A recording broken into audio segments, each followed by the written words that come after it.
You are listening to the Music Ed Mentor Podcast, where we teach music educators how to build, manage, and grow thriving school music programs and have long and happy careers. My guest today is Dr. James Frankel, and all his friends call him Jim. Jim is a widely published author in various states, national and international journals of music education.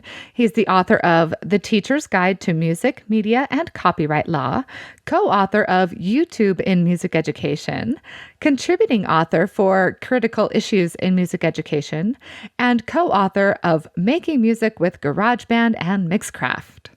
In addition to his writing, which has been extensive when it comes to music technology, in case you haven't noticed, Jim is a highly sought-after clinician and keynote speaker in the local, national, and international music education community.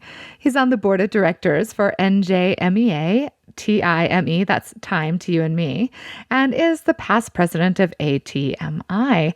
Not only that, he is a craft beer enthusiast and a friend of mine. So it is a pleasure to have Jim coming on today to share some music technology information with you. Of course, his massive background in classroom technology and music education. I mean, Jim really is kind of the OG music technology guru.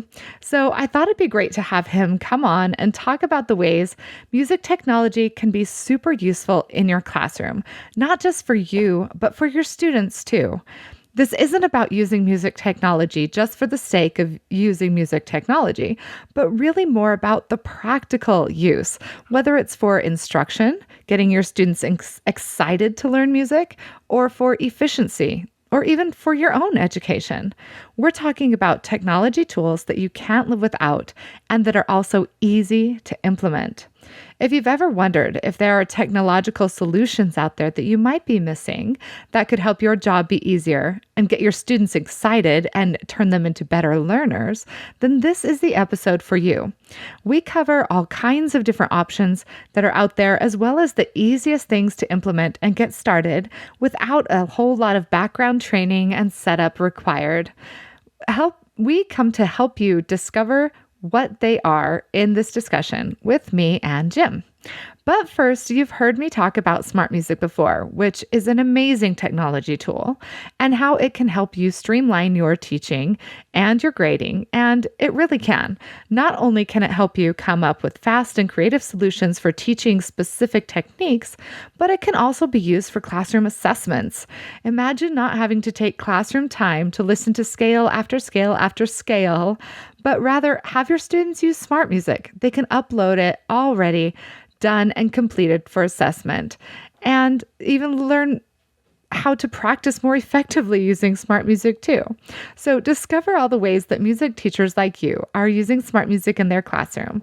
Go to smartmusic.com to learn more, and of course, check out all their great training videos on the Smart Music YouTube channel. That all being said, it is now time to jump in with Jim Frankel.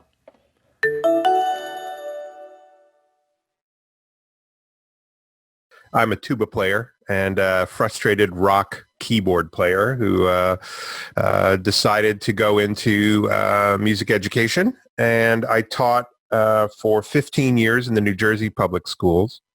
My first gig was an elementary band director in Newark or Irvington, New Jersey, which is kind of an urban setting. And then I taught for 3 years as a pre-K to 8 general vocal instrumental teacher. Kind of similar to what you're doing now. And then I spent the bulk of my career, 11 years, being a middle school band director, middle school general music, and I also did orchestra and jazz band. Throughout all of that teaching, I found that music technology, which is what I'm mostly known for, was a really great way to engage students. So from almost the beginning of my teaching career, I used technology with my kids. I'm a synth geek. I'm a bit of a computer nerd. And I figured, hey, maybe the kids would like it too. Now it must be 11 years ago, I had an incredible opportunity to leave the classroom, which was a very difficult decision for me. and take over a company that I adored called Soundtrap, which was the education division of Korg USA. Lee Whitmore was my mentor. He was my teacher. I went to teachers college, did all my graduate and doctoral work there, and Lee Whitmore was one of my teachers. And he's the guy who convinced me to leave the classroom and join the corporate world. And so although it was a very difficult decision to do so, Soundtrap was probably the only company that I would have done that for. Well, you still do a lot of good in the corporate world in that particular setting. So I do, and I'm still a teacher. I teach at Columbia University every Monday night and have done so for 20 years. So I still teach, but I left the middle school world. And really the primary motivation for doing so was that a lot of people seem to like what I talked about when it was in terms of music technology and how to effectively integrate it and keeping music as the primary purpose for the integration. I wanted to, I was doing lots and lots of public speaking, going to conferences, and that actually became the thing that I really looked forward to all year. Rather than the winter concert, I was looking forward to presenting at the Midwest Band and Orchestra Clinic. That to me was like the reason for getting up. And so that was the major decision for me, was I wanted to kind of reach a wider audience, if you will, in terms specifically of music technology integration. And then after Soundtrap, I was there for 4 years. I learned so much. I had a fantastic team, but I saw the writing on the wall in terms of the end of life of very expensive music technology labs in schools because of things like the iPad and everything went mobile. And kids could do amazing things on a screen that was 3 inches, by 4 inches. And so I had just a once in a lifetime opportunity. I met a gentleman named Bob Wise in Florida at the Florida Music Educators, and he said, "I'd like you to start your own company." And Music Sales, the company that he founded and runs, would fund that company. So that was the birth of Music First, and nearly 6 years later, here we are. That basically sums up my little path here in the world of music education.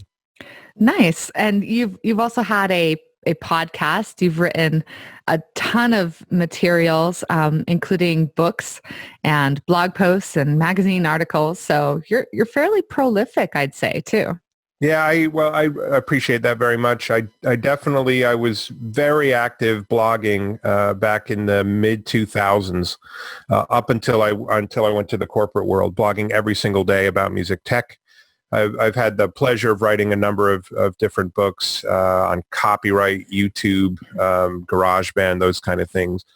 The podcast thing was something I love doing, and when you invited me onto your show, I was thrilled because I love this format, and I'm glad to see it's had a resurgence. When I was podcasting with my students, I went to an Apple workshop, saw podcasting, and said, "I'm doing this tomorrow."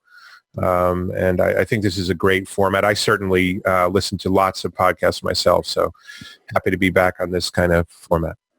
Yeah, I totally agree. I was a big fan of podcasts before I became a podcaster, and this gig kind of just fell into my lap, and I saw it as a great opportunity to fulfill my personal mission, which is to help music educators, have long and happy careers and build strong, robust programs. So speaking of personal missions, what would you say your personal mission is with implementing technology in the classroom?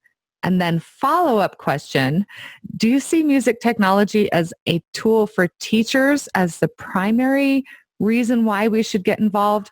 Or is it more of a curricular necessity for us to teach students music technology? Okay, that was a lot of loaded questions. All right. Yeah, that's a good launching point for sure. First of all, my personal mission is very simple. When I was teaching, I wanted kids to love music as much as I did. That is the root of my whole reason for being in music education, is that music is everything to me. And I'm trying to get my passion to rub off on the kids. Whether or not they have a life of music, I couldn't care less. It's just so that they meaning becoming professional musicians or that is the least of my concerns. It was to get them to understand why music is so incredible. And for me, I think many of your listeners would agree that when you're in your undergrad program or even your grad music ed program, the words middle school general music strikes fear into many, many people. And for me, when I started my career, when I just graduated, and you said, what's the worst job you can possibly have? It would have been middle school general music, period. Because the kids, this was my perception before going into the classroom. The kids just don't want to be there. They hate music. They think music is corny.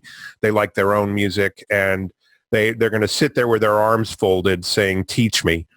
And so my second year of teaching was in Saddle River, New Jersey. I was fortunate enough to have an administrator basically get me a music technology lab. And I found that middle school general music specifically became incredibly easy to teach with music technology, specifically because the kids love this stuff. I mean, now we're 25 years later after I started teaching, these little devices that are in our hands, it's quite scary how much we're addicted to them, how many times per hour we look at the screen, and kids are no different, unfortunately. So I felt always that music technology was not its own subject ever. I'm teaching music, and just like a piano, just like a whiteboard, just like a CD player, I felt that technology was just one other tool that I could have to get kids to be excited about music. In terms of your question about is it really a tool for teachers or is it something else? In my experience, and I've trained tens of thousands of teachers in music technology, in my experience, there are three types of teachers when it comes to technology. One is what I call the dabbler, and that's somebody who just, they use the attendance program. They may have made a website at a professional development training, and they might recommend some websites for their kids to check out, but they're really, that's about as comfortable as they are. And in that situation, I would recommend to teachers that, use technology to enhance your instruction. If you're talking about Gregorian chant, for example, which, again, I taught Gregorian chant to middle school kids, I made a PowerPoint presentation and I had music in the background and it was like a little movie. And for me as a teacher, it was a fantastic life raft because I knew beginning of every marking period, I have my Gregorian chant in the can, the PowerPoint. Well, I'm prepared for the class. I've got it. I have my PowerPoint. So I would go through the PowerPoint and make the PowerPoint interesting for the kids. So for a dabbler, some kind of presentation, using tech as a presentation device is a great way to get started. And for the kids with dabblers, they're really just watching. They might go and explore a website on their own. My next level is the okay, I'm in level, which is, all right, I'm doing this, but I'm still not comfortable, but I'm gonna try using it because I think it's a good thing. And so in that case, it is a teacher and a student kind of actively using the technology. And I don't know if I'm rambling, but for me, the student use of technology, the thing that is so incredibly exciting is the opportunities for them to be creative. A lot of teachers are either reluctant, nervous, somewhat hesitant about bringing creativity into their music classroom because it's difficult to assess, or they may not feel, the teachers themselves may not feel like creative beings. But when you give students a program like GarageBand or Soundtrap or Sibelius or Noteflight, whatever the tool is, it doesn't matter. You very well may be opening a door in their brain that they didn't know was there. I think personally that every little kid that comes into your classroom is a creative being, period. And that, part of the allure of technology for me is it was the easiest path to get to that creative spirit inside that kid.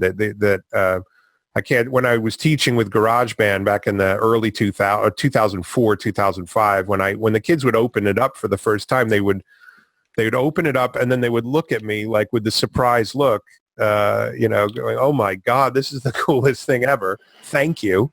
Thank you for showing me this. So in the okay, I'm in category, the teacher is using it for instructional purposes, but the students are using it for hopefully creative purposes. And then what I would say is the dive right in teacher, the third, like I'm in. When I walk in the classroom, my Apple Watch is my remote for my music, which plays, and the kids are doing blog posting. That kind of all-in teacher, which is definitely what I was. The teachers using it creatively, the students are using it creatively, but they're never losing focus or losing sight of the fact that you're teaching music. You're not teaching the gear. You're not teaching the software. You're not teaching music technology. You're teaching music. I found that I call them the rock star music educators, people like Amy Burns, Barbara Friedman, Richard McCready, and many others that are out there. They are the ones that have figured out, how this whole thing works, the dive right in, kids using it, teachers using it, and a technology-rich classroom. So hopefully that gives you an idea of where I'm coming from. No, that super does. And I love that you broke it down for us into those three different levels. I look at my own teaching career, and when I was first getting started and I was band and orchestra, middle school, and general music, right? Mm-hmm. And I remember like on my teacher evaluation form, it would say, how do you use technology in your classroom? And I was like, this is in the early 2000s, right? Yeah. So there wasn't a whole lot of technology to begin with. And so I would put things like, well, I play CDs on the stereo. Like, does that count? And so at least in my own classroom, it's just become a tool, not a necessity by any means, because so much of music teaching can be so analog. But I did recently, in fact, just yesterday, I'm very fortunate that my middle school students do have a 1-to-1 ratio with computers. Mm-hmm. It doesn't make sense for them to bring it to band necessarily, but I do have this little general music class that it's perfect for. We spent the first lesson talking about form in music and how if you understand the form, then it's just like plug and play to create a song, right? And so we went to the computer lab yesterday, and the computer teachers were there, fortunately, and helped us. Everybody installed the notation program on their computer, and we spent 20 minutes composing music. And you're absolutely right. Using it as a tool to teach music rather than being the subject itself is exactly why we should implement it into our classrooms, wouldn't you say? Oh, no, absolutely. And it's interesting what you said about the kids in a 1-to-1 in a band room. I just want to, the majority of my career I was a band director, middle school band director, and never once in my career did kids pull out any type of device during a class, during a band rehearsal, and never once in my career did I pull out my computer during a band rehearsal to say, let's do something with technology today. Now that may sound heretical coming from somebody who's such a advocate for it. However, I think that if you poll any music teacher who conducts any ensemble and say, what is your biggest challenge or the biggest enemy to your program? And it's time, period. They don't have enough. No music teacher has enough time. So I find that in that 1-to-1 program that you're talking about with band kids, it's all of the, thousands of minutes in a week that the kids aren't in that rehearsal. How do you land grab some of those minutes from those kids so that they are thinking about band, choir, orchestra, mariachi, general, whatever it is? How do you get them to engage with you and your subject outside of the classroom, the whole flipped classroom model? So I personally believe that technology is a great way, especially, I have two daughters, both teenagers, one in college, one in high school. And I compete as a human being for their attention on their phones. And when you say to any teenager or any kid that's connected, what are you looking at on that phone? It's probably something like Snapchat, Twitter, Instagram, They're making their own Instagram stories or whatever they're doing on that. My whole, like, what I'm excited about now is I want music to be on that screen, not Snapchat. I want them to be, I want to be the content on that screen for the kids outside of the classroom. And the other, about back to your, teaching it in a general music setting, there is so much incredible content, both free and low cost, that's out there for teachers. I know we're both, I'm one of the admins on the Music Teacher Facebook group. I know that you're very active on that group as well. If a teacher has like, oh, well, hey, I'm looking to do some creative activities with technology with my kids, where do I start? I guarantee you, if you go on the Music Teachers Facebook group and post that question, you'll have hundreds of answers within an hour, with some free resources, some low-cost resources. And the thing that, again, that I'm so excited about is that almost all of this is online. You don't need to download software or have a special machine. As long as you have a screen that connects to the internet, you're set. So let's talk about some of those resources. You're tapped in here to the music technology scene far better than I am. What are some of those resources that are most exciting right now? What's coming out that you see teachers that are excited about it? Well, obviously, I run a company called Music First, and we have a lot of different software titles, and you're welcome, your listeners are welcome to go look at that, but that's not why I'm here today. So, however, a lot of those resources there are free versions of those out there. So, for notation software, in the past, you'd have something like Sibelius or Finale. Now there are programs like MuseScore, which is a downloaded piece of free software that you can put on your computer. I will tell all your listeners, I used to be a Sibelius ambassador. I haven't opened Sibelius in 4 or 5 years. I use MuseScore exclusively as my notation program. It is totally free. And then for the online component, you have NoteFlight, which has a free version. It's a fantastic tool for kids if you're notation oriented. And there's also a program called Flat that is out there. Those are really the 3 free ones. Both Flat and NoteFlight have paid versions. So it's the freemium model, which is a lot of your listeners probably know about, which is we'll give you the free version. It's got a lot missing. And if you just pay this low price, then you unlock all those features. It's like on an app on your phone. So from the notation side, you're pretty well covered. On the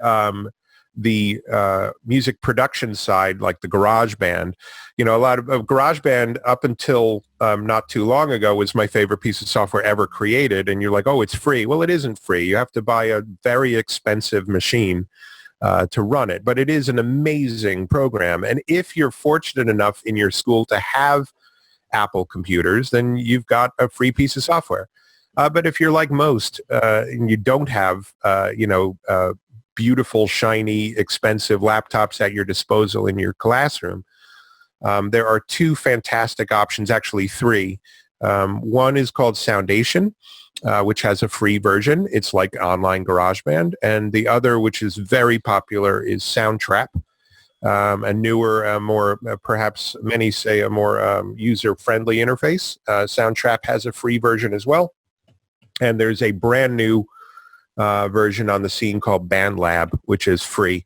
So they all have 3 free. And again, like NoteFlight and Flat, there's a freemium model. So if you want to get all the features like being able to save audio, you have to pay for it. One word of warning to all your listeners, and I wrote an article recently about this, to free or not to free, is that the downside to all the free software that's out there is that in many cases it might violate the COPPA, the Children's Online Privacy Protection Act. Children are not allowed to put their email addresses in for an assignment in school unless they're over the age of 13. So you have to be very careful.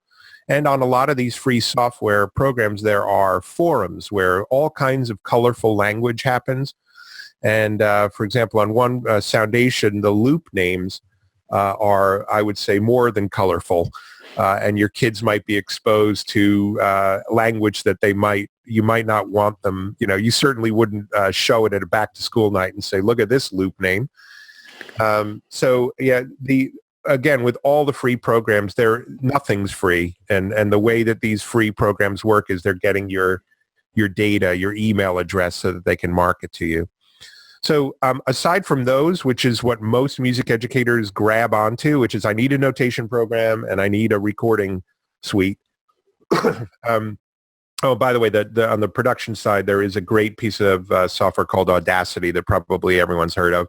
That is like MuseScore. It is locally installed. It doesn't have any loops, but it is a fantastic recording software program and editing software. Then there are tons of other software programs out there that fit a wide variety of needs. There's musictheory.net, which is just extraordinary. It's probably my favorite website other than notation and music production. There's a great website called Incredibox. There are just hundreds. Musictechteacher.com by my good friend Karen Garrett. There are just limitless numbers of free resources. And what I would say to the caveat to all of those is that while they're free, the payment is either they're very limited in what they do, or that if you want to use them in your classroom with your kids effectively, it's going to take a lot of your personal time to grade and to have the kids hand stuff in through email. So whenever you talk about free, remember there's always a cost, and it's usually your time. That's a really great point. Your time to implement it. So if we're going to implement and take our time, like, is it really worth our time though to implement some of these things? Can't we just stay analog? Well, you're talking to the person who spends every waking moment trying to say, yes, it is worth it. However, what I'll say again might seem heretical. Can you teach music effectively without music technology? Obviously you can. Are there teachers out there that have no budget and are the angels of our profession, spending their own money, spending countless hours unpaid to get kids a quality music education? Absolutely. So I never want to discount or say that an analog teacher isn't doing the right thing. They are.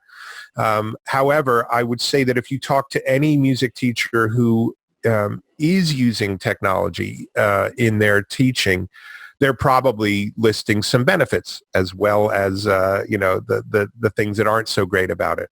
To me, it is absolutely worth it because I believe strongly that without music technology in a classroom, without technology in any classroom, you are fighting an uphill battle for relevancy and for the way, for better or for worse, mostly for worse, the kids are learning. The kids that are in our classes today are totally wired into their devices.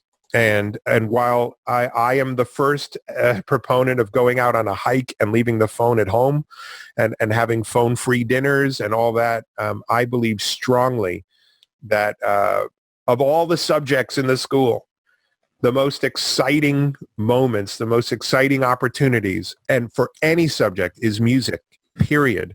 In terms of creativity, in terms of, kids saying, I just want to make beats.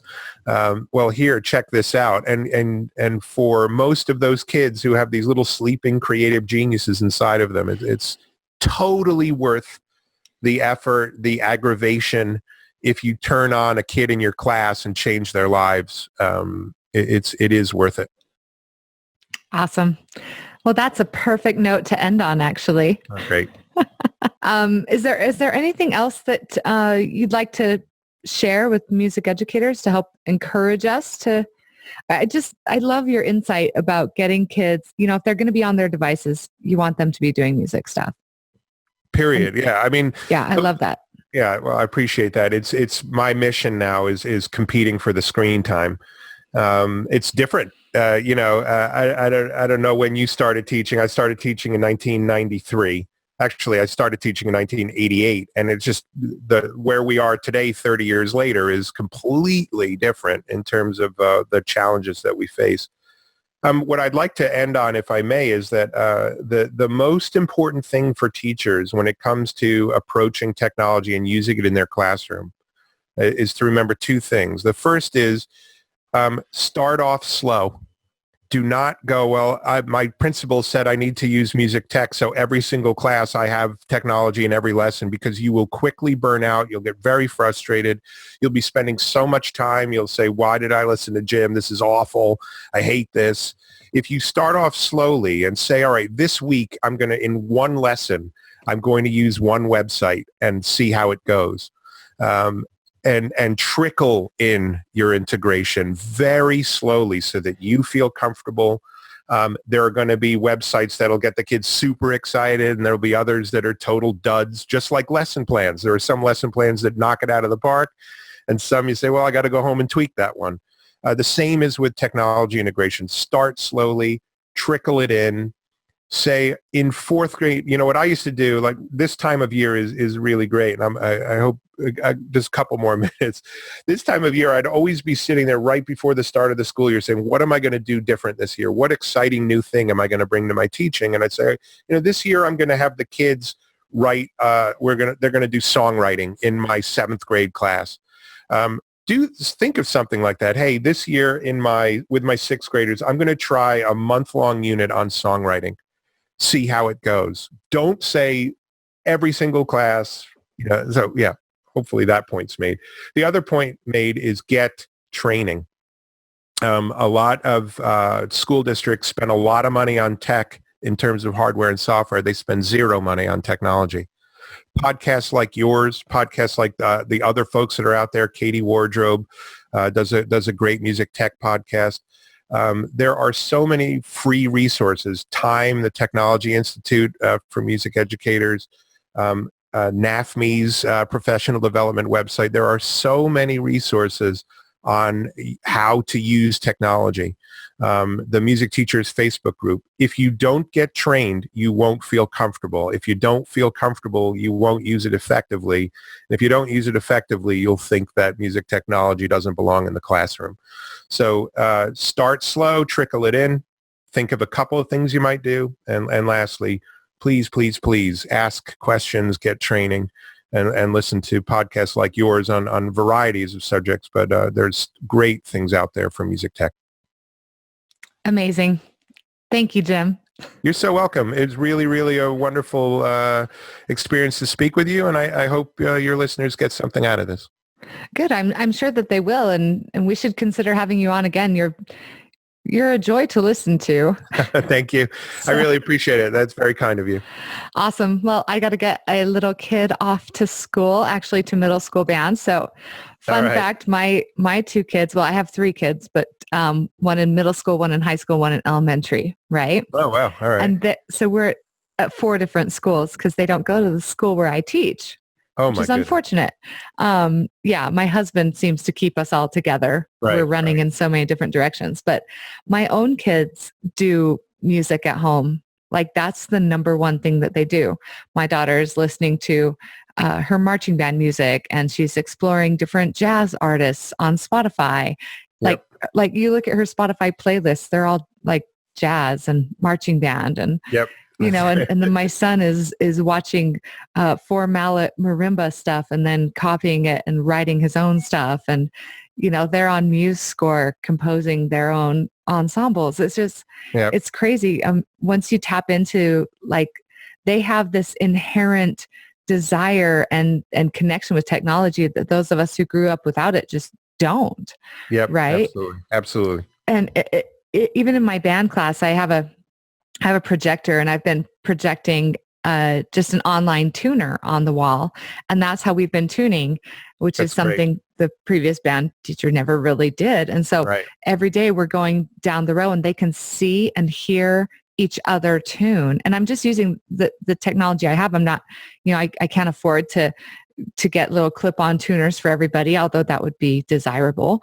Right. But this way they're seeing it, they're hearing their peers doing it. And just in the last 3 rehearsals, I've seen growth. So just that little baby steps bit, like you were talking about, is really, really essential.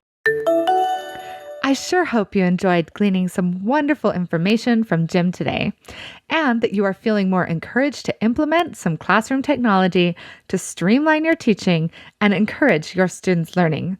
A great way to streamline your own learning is to do online professional development. And I am so pleased to share with you that Dr. Jim Frankel will be one of the top presenters at the 2019 International Music Education Summit.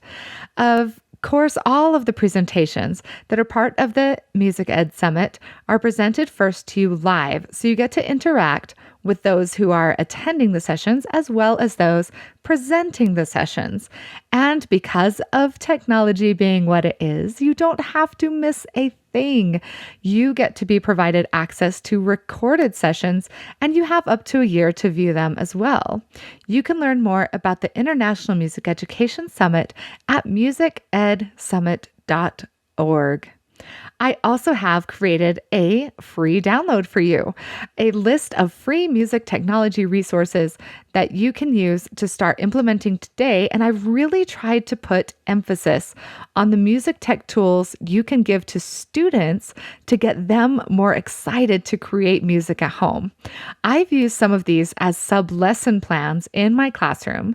When I know I'm going to be gone, I just tell my middle schoolers to bring their laptops, or I check out the laptop cart, or I sometimes can book the computer lab and have my sub just take them in there, and they play with some of these music tech tools right on their devices. It's a great way to create a fast and easy sub-lesson plan where they are still actively learning and creating music. So be sure to grab that download on the show notes page. Go to smartmusic.com/blog and search for episode 38. Thank you so much for joining me for this episode today. Thank you so much to Smart Music for helping make this podcast happen, and for you to make it happen by sharing with music educators like you. In fact, this podcast is ideal for music education students as well. Have you shared it with your old music ed professors? My challenge for you this week is to send this podcast to one of your old professors in music education. And definitely you are invited to subscribe yourself, rate, and share this podcast with all of your music educator friends so that you don't miss a thing. Stay tuned with us because I have so many more fabulous episodes on tap to share with you about incorporating pop music into your curriculum, using the ORF approach really effectively, building an elementary music program from scratch, empowering your students to improve classroom management and effective learning, and so many more to come. So be sure to subscribe and get notifications so that you cannot miss a thing. And until next time, keep teaching on.